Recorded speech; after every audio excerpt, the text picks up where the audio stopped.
Taliban fighters have been pictured brandishing RPGs and assault rifles while riding PEDALOS, as protests take place across Afghanistan over the ban on girls returning to school.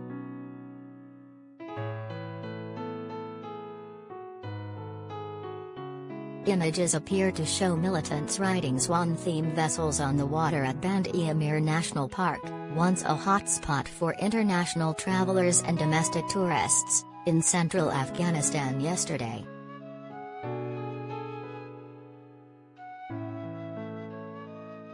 The park contains a series of 6 deep blue lakes situated in the Hindu Kush Mountains, roughly 45 miles from Bamiyan, formerly the home of the Buddhas of Bamiyan, which the Taliban destroyed in 2001.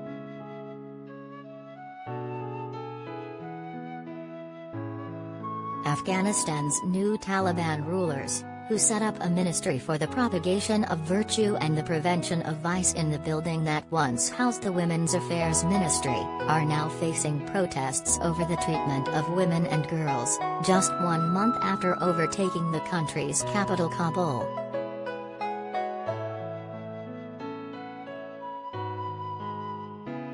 Female employees in the Kabul city government have been told to stay home, with work only allowed for those who cannot be replaced by men, the interim mayor of Afghanistan's capital said, detailing the latest restrictions on women by the new Taliban rulers.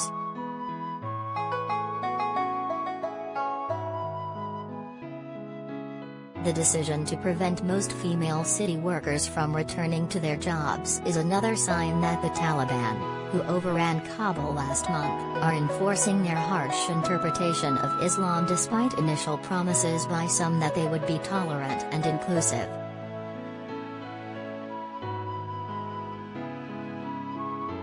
On Saturday, the Taliban excluded girls from returning to secondary school and but ordered boys and male teachers back to the classroom, again breaking their promise to bring about a less severe brand of rule than their 1990s predecessors.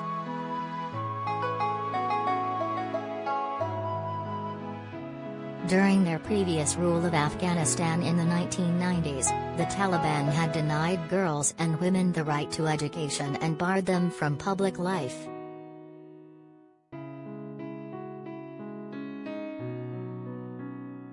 A statement from the Education Ministry last Friday demanded, all male teachers and students should attend their educational institutions.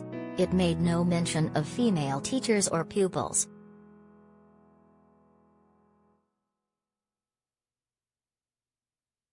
Some Afghan women are now protesting the return to repression, with boys also refusing to attend class in solidarity. One boy was pictured in a Twitter post holding a sign that says, "We don't go to school without our sisters."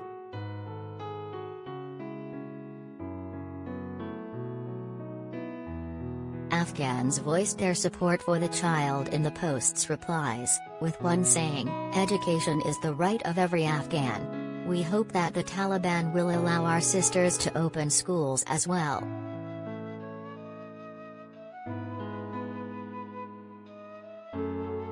Secondary schools, typically teaching teenage pupils and often segregated by sex in Afghanistan, had to close repeatedly during the coronavirus pandemic and have remained closed since the Taliban took over.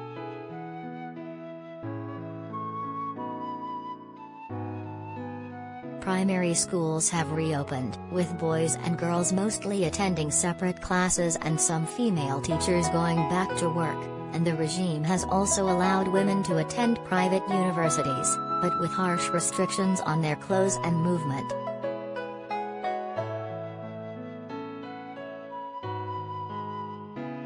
In Kabul on Friday, workers raised a sign for the Ministry for the Promotion of Virtue and Prevention of Vice at the old Women's Affairs building in the capital.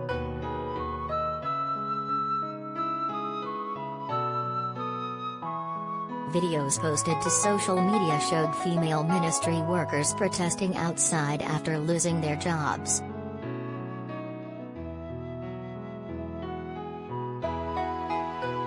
Officials in the new ministry said they had not been informed whether a new women's ministry was being planned.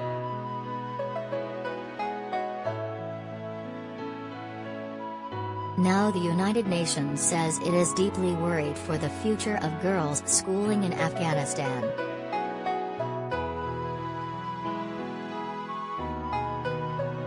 It is critical that all girls, including older girls, are able to resume their education without any further delays.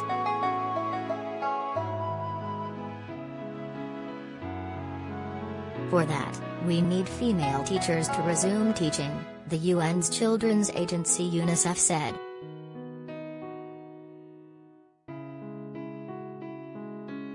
It comes as 3 explosions targeted Taliban vehicles in the eastern provincial capital of Jalalabad on Saturday, killing 3 people and wounding 20, witnesses said.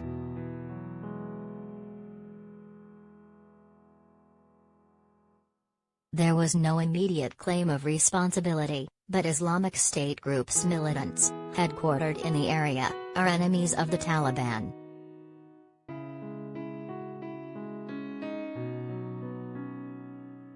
The Taliban are facing major economic and security problems as they attempt to govern, and a growing challenge by as militants would further stretch their resources.